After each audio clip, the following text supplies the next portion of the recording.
How to create a Stripe QR code for payment.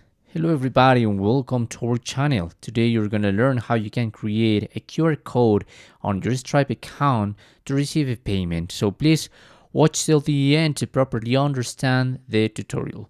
And don't forget, you're going to be able to find a stripe.com website and sign up links in the description of this tutorial. So probably you have in your homepage this option to create a payment link, but in case you don't have it, in your left menu you have the option payments, and there you're going to be able to create a payment link. That's how you can do it for the QR as well. So let's suppose I just want to add the test and let customers adjust quantity, and that's it. I'm going to create a link, and once you are in this page you have the option of the QR code.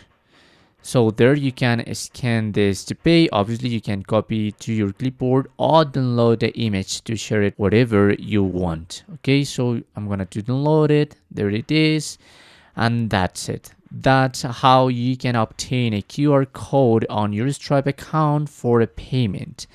Thanks for watching.